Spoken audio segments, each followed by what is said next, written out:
शुरू करो। हाँ। कथा महालक्ष्मीअ जी। उज्जैन शहर में एक न्यायकारी ऐं धर्मात्मा राजा थी गुज़रियो आहे, जंहिंजो नालो मंगलिका हो। हिन जे राज में शींहं ऐं बकरी गॾु चरंदा हुआ। प्रजा हिन मां ॾाढो ख़ुशि हुई। हिकु ॾींहुं राजा शिकार कंदे कंदे हिकु जंगल में वञी निकितो। उते ॾिठई त गोपीअ महालक्ष्मीअ जी पूजा करे रहियो हुओ। पूजा पूरी थी त हिकु गोपीअ राजा खे सॻड़ो ॾिनो ऐं व्रत जी विधि ॿुधाई। जो हिन रीति हुई। बड़े महीने जे सियाई 8 तिथि ते महालक्ष्मीअ जो व्रत रखी पूजा कजे।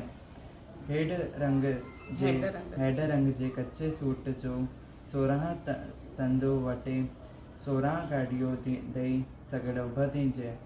वरी उंदियण में 8 तिथि ते व्रत रखी पूजन करी हो सॻड़ो छोड़ो। राजा सॻड़ो वठी आणे पंहिंजे स्त्रीअ चंद्रावतीअ खे ॾिनो ऐं व्रत जी महिमा ॿुधाई पाण दरबार में हलियो वियो।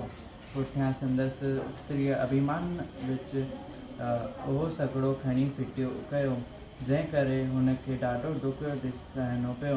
हिकु ॾींहं जी ॻाल्हि आहे त राजा ऐं राणी जी प्रभात वेले उथिया त दरीअ खां राजा जी नज़र परे खां कंहिं ईंदड़ इंसान ते वञी पई।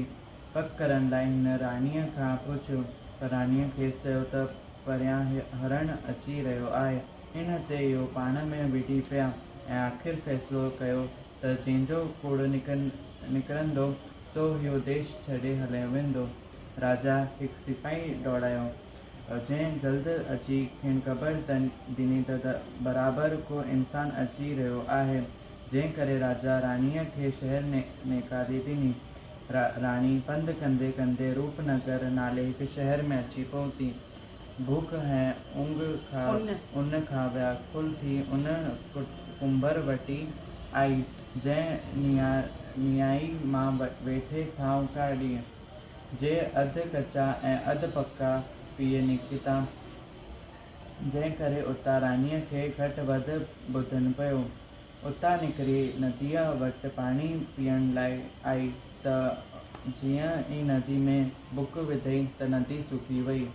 हीअं निराश थी हिकु बाग़ में आई ऐं जीअं फल फूल पटण लाइ हुती विधई तीअं बाग़ बियाबन थी वियो, जंहिं करे मालाही खेसि उतां बि लादे कढियो। राणी उतां थी हिकु जोगीअ जे कुटिया में आई, जो हिकु ॾींहुं भीख पिनंदो हो ऐं 12 महीना वेही खाईंदो हो, पर अॼु खेसि किथां बि भीख कान मिली हुई, जंहिं करे राणीअ मां कसर कढणु लॻो। राणीअ खेसि पंहिंजे दुखी दास्तान ॿुधायो, जंहिं करे जोगीअ खे दया आई ऐं खेसि पाण वटि रहियाईं। जोगीअ जी शेवा कंदे कंदे राणीअ खे जरे घटि 12 महीना अची थिया। नेठी महालक्ष्मीअ जे व्रत रखण जो महीनो आयो। राणीअ व्रत रखी सिक सां सॻड़ो ॿधो, जंहिं करे महालक्ष्मी मिठिस राज़ी थी ऐं सकल बाग़ सां थी पियो। कुंभर जे नियाई मां पका थांव निकिरण लॻा ऐं नदी वहण लॻी। सभिनी जॾहिं इहा हालति ॾिठी तॾहिं राणीअ खां अची माफ़ी वरितऊं। उन ॾींहुं राजा मंगलिक शिकार कंदो उची उन जोगीअ जे कुटिया वटि पहुतो।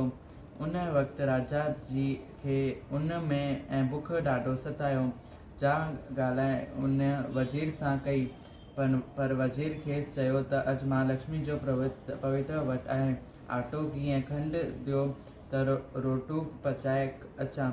वज़ीर कुटिया में वञी रोट पचायो त रोट सड़ी पियो। हुन ते राणीअ खां खिल निकिरी वई ऐं वज़ीर खे चियाई त राजा खां अटो खंडु ऐं गिहु वठी अच त आउं पचाईंदीअं। वज़ीर हीअं कयो ऐं राणीअ खेसि रोटू ठाहे ॾिनो, जो राजा खाधो। रोट अहिड़ो त स्वादी हो जो ॻाल्हाए करण जी कान्हे। राजा वज़ीर खां उन बाबति पुछियो, जंहिं सुमिरी ॻाल्हि करे ॿुधाई।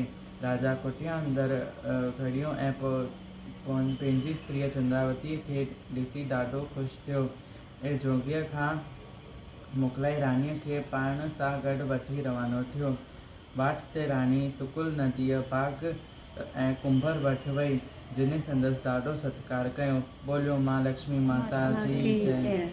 आरती श्री मां लक्ष्मी माता प्यारी माता जी। रखो ना मम्मी, रखो ना। वैसे आरती न करना है हाँ का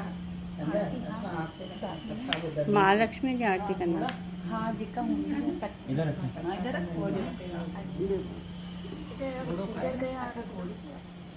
घोड़े ते रखबो ना। हाँ अच्छा, 16 दफ़ा अखियुनि खे छुआइणो। दादी से दिया। हाँ अच्छा ये रखने ताने के रखना त हाणे घोड़े ते रखूं। को घोड़े ले जा लक्ष्मी माता